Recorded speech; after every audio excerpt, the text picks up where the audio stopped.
I've been making my way through the books by Sunbow True Brother, The Sasquatch Message to Humanity. So what I'm going to do is break these down into separate videos and just share some of the best quotes that I've highlighted, as well as the most popular quotes highlighted in the Kindle Reader. Typically, I like to have a book in my hands while I'm reading it. In this case, they are part of the Kindle Unlimited subscription, which is a good way to try out some books without having to actually get the physical book. Regardless, links will be in the description below. I highly recommend checking these out. Even if you don't even believe in the Sasquatch, there are some profound messages in these books that you can really take to heart and can be life-changing if you put the practices into use. The first quote is actually by Kelly Lapseritis in the prologue, and it reads, "It all starts by changing our thinking. Everyone likes the idea of saving the world, but if you try, the world will destroy you. However, if you change yourself, the world around you will change with you." And this sort of speaks to the effect of you are what you eat, you are what you think, and the law of attraction. Now, we know the systems that we've been run by for the past however many thousands of years, they were never meant to change, or at least change drastically. So the other thing I'm picking up from this quote, what you can do is create new systems, and just like how the world changes around you when you change, the people who want that change will come to you as well and join in those. So that could be anything health related, school related, job, that sort of thing. Make the changes and the people you need will come. We were also gifted with powerful psychic abilities that we have kept to this day, including telepathy, mind reading, remote viewing, hypnosis, astral projection, dematerialization, teleportation, shapeshifting, and permeating consciousness. This last ability allows us to impregnate an area and surround entities with our soul. So we might be perceived as interdimensional beings, but in reality, we are an incarnated species with highly developed psychic powers like none other from this home planet. It also goes on to mention how our first ancestors were also created to have these abilities, but through time and trauma and the powers that took control, we've been sort of, to put it bluntly, dumbed down. And anyone who's had these abilities in the past, well, we know what happened to witches, and I'm air quoting here. Any kids talking about seeing people, talking to ancestors, that type of thing, we're just told they're crazy, they're making it up. So many people born with these gifts have been shut down, but that's changing now. More and more people are coming forward. I mean, take a look at YouTube, even this video. 5 years ago, 10 years ago, you'd never be able to put out something like this. The times are definitely changing. And if you have these gifts naturally, now is a great time to bring those out and share with the world. For the rest of us, we've got to keep meditating, asking for the guidance, asking for the help, and eventually we should be able to unlock these gifts as well. This next quote actually goes along the lines of this other one a little bit. So, you were bioengineered to be dependent and vulnerable, needing external material support for your basic survival. Clothing, shoes, fire, shelter, tools, or weapons that my people, this is of course the Sasquatch talking, don't need, and they are able to roam wild and free in every kind of environment. This vulnerability keeps you afraid of blending with the wilderness through spiritual connection and bound to the material support offered by your uncivilization, which keeps you servile and submitted. And this is really funny because throughout the book they call us an uncivilization, which I think is completely true. How can you pretend to be a civilization that at the same time is killing the planet and killing each other? That is an uncivilization. So I agree with them in that regard. My people are seeking those among yours who are willing and able to help us in making peace again between elder and younger brothers, and in joining again together in our long-time common mission to free our home planet from the grip and grid of the lower lords. Our common goal, which is also our ultimate responsibility and duty, is to realign our planetary soul and civilization with the divine law and cosmic order in order to take again righteously our place within this circle of the Star Council. So the other word that shows up a lot in this book is, of course, the lower lords. And that's what they call the dark forces that are controlling the planet. We know them as, the elites, the powers that be. And in fact, many others are saying we should call them the power that were, because anytime you talk about them, they love that negative energy. It feeds and fuels them so they can keep on doing what they're doing.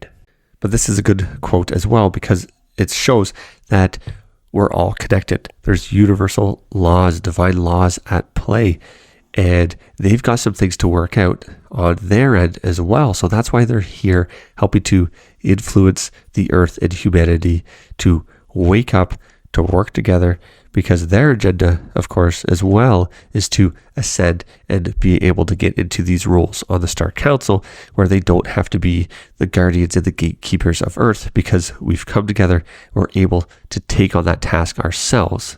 So how do we do this? You must first start by finding back your connection through nature with the soul of our Mother Earth, which connects us all as relatives. On this path of conscious evolution, you must recover your spiritual gifts and psychic abilities that were encoded in your DNA through your ancestral star seeds. Just another way of sharing. Get back out in nature.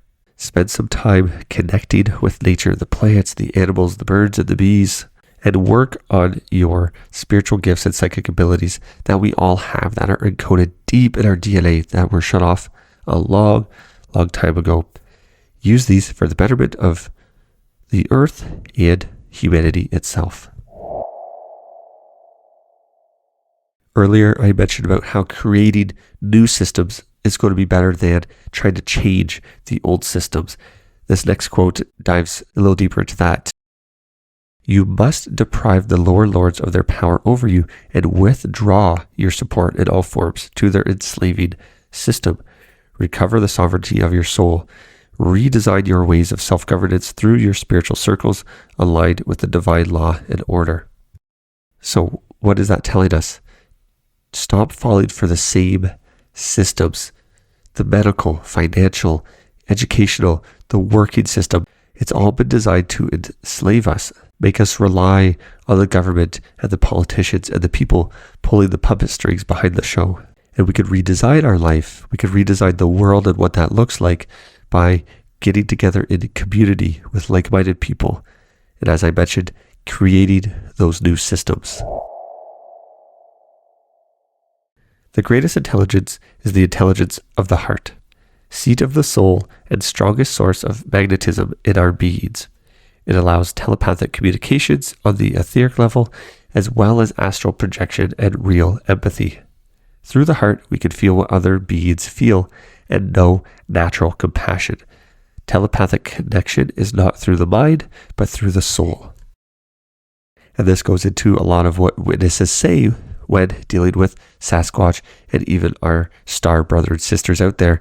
It's not so much they can hear their thoughts or their minds are being read, but they can feel the emotion, they can feel the thought. And that is how, according to many channelers, contactees, everyone else is doing it. There really isn't so much as a language, except for maybe some tones and that sort of thing. Otherwise, it's all feeling, it's all passing, sharing of energy. That is the main form of communication. And many people are saying we're heading that way as well. And guess what? The Sasquatch have been doing that since day one, and they're here to share that with us. This next one is really interesting because it's going into a little bit of the story of creation. And so they say, long before us, when this planet was young, the star elders created fish people, lizard people, and bird people that have been remembered by some of your most ancient cultures. We are all distant relatives in the great chain of life, but my people and your people are more closely related, sharing much of the same DNA code.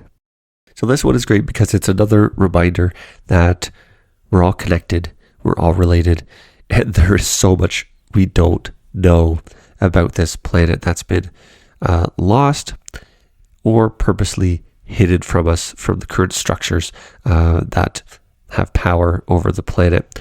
A lot of ancient sites destroyed on purpose, according to many. And we see the depictions, the drawings, the stories that come out. It's just played off as, oh, these people are just writing sci-fi novels. They have great imagination. At the same time telling us, oh, they were struggling hunters and gatherers. It's like, well, if they're struggling, do you think they had time to come up with stuff like this? Or were they writing down and drawing what they were experiencing? Keeping an open mind with everything, because we don't know anything. We think we do, but we have no idea.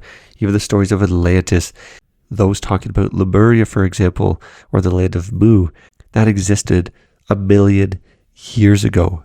There has been so many advanced civilizations come and go, rise and fall. And for us to think that we're the only ones and the best ones ever to happen to planet Earth is a very sad and frankly wrong reality. This next one is really interesting because it talks about the act of reproducing.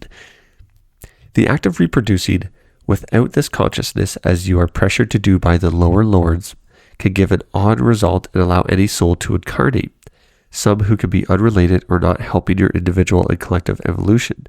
This explains the reason why, of all species, only yours seems to overpopulate and take over every other's. Only spiritual dharmic conception can solve your problem, meaning that when you are ready to conceive and give birth to a soul, you do it for the greater soul. Now, it does further go into how that's actually done, where it is a process of sort of like alchemy to create a child.